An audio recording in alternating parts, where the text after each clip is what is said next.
Selamat datang di channel Nasehat Perubahan. Silakan subscribe, share dan tinggalkan komentar di video ini. Berikut muhasabah 4 perkara yang dipertanggungjawabkan. Dalam menjalani kehidupan yang singkat ini, marilah kita selalu berusaha menjernihkan batin, dan bertafakur tentang tujuan hidup yang hakiki. Yakni semata-mata hanya untuk mengabdi dan beribadah kepada Allah Subhanahu wa Ta'ala, dan marilah kita bersyukur atas nikmat-nikmat yang telah diberikan oleh Allah Subhanahu wa Ta'ala kepada kita semuanya. Karena sejatinya setiap nikmat yang kita dapatkan dalam kehidupan ini adalah bentuk dari kasih sayang Allah kepada hambanya.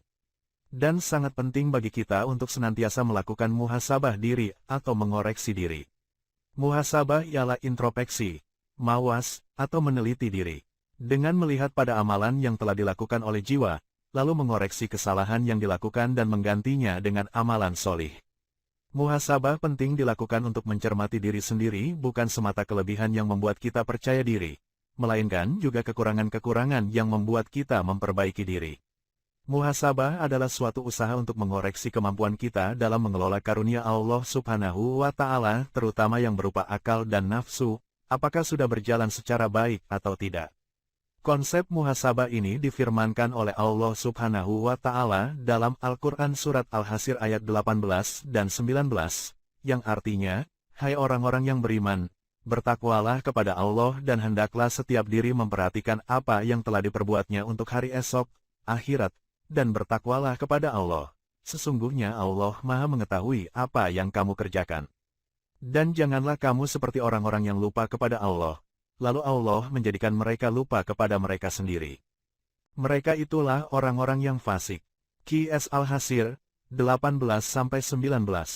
Menurut Imam Al-Ghazali, itisham merupakan pemeliharaan diri dengan berpegang teguh pada aturan-aturan syariat. Sedangkan istiqomah adalah keteguhan diri dalam menangkal berbagai kecenderungan negatif. Muhasabah juga disebutkan dalam banyak hadis. Salah satu sabda Rasulullah yaitu, diriwayatkan dari Umar bin Khattab, Nabi bersabda, "Hisablah dirimu sebelum kamu dihisab, dan hiasilah dirimu sekalian dengan amal solih, karena adanya sesuatu yang lebih luas dan besar, dan sesuatu yang meringankan hisab di hari kiamat, yaitu orang-orang yang bermuhasabah atas dirinya ketika di dunia." H.R. Tirmidzi, Sayyidina Umar menganggap bahwa evaluasi diri lebih dini akan menguntungkan kita pada kehidupan kelak. Mengapa? Karena dengan mengevaluasi diri sendiri, manusia akan meminimalkan kesalahan sehingga tanggung jawab dalam kehidupan di akhirat nanti menjadi sangat ringan. Rasulullah SAW juga bersabda, diriwayatkan oleh Ibnu Hibban dan At-Tirmidzi, sesungguhnya Rasulullah SAW bersabda, tidak akan bergeser kedua telapak kedua kaki seorang hamba di hari kiamat, sehingga ditanya dengan 4 macam, yaitu, tentang umurnya habis digunakan untuk apa, jasadnya rusak digunakan untuk apa, ilmunya bagaimana mengamalkannya, hartanya dari mana mencari dan kemana membelanjakannya. H.R. Ibnu Hibban dan Tirmidzi. Dalam hadis tersebut dapat kita tarik beberapa pelajaran antara lain.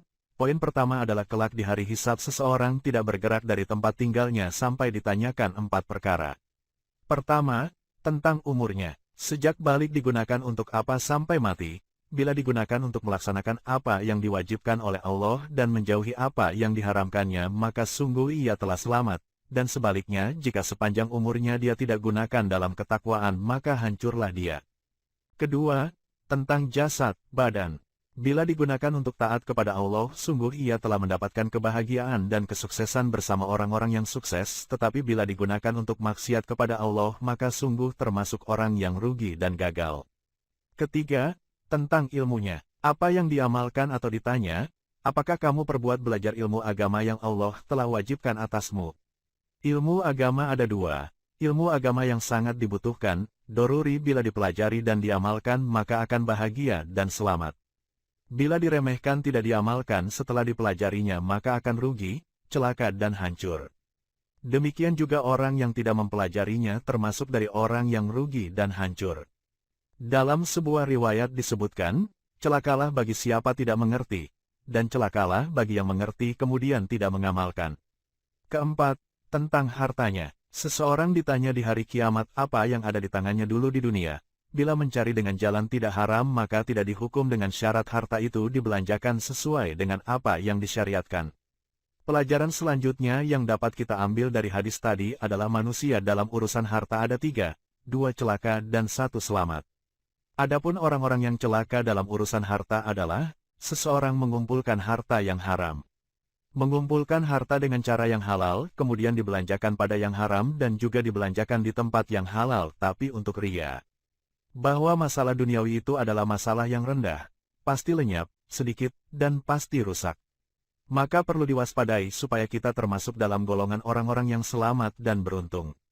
Sebagaimana firman Allah Subhanahu wa Ta'ala dalam surat Ali Imran ayat 185, kehidupan dunia itu tidak lain hanyalah kesenangan yang memperdayakan. Demikian muhasabah 4 perkara yang dipertanggungjawabkan.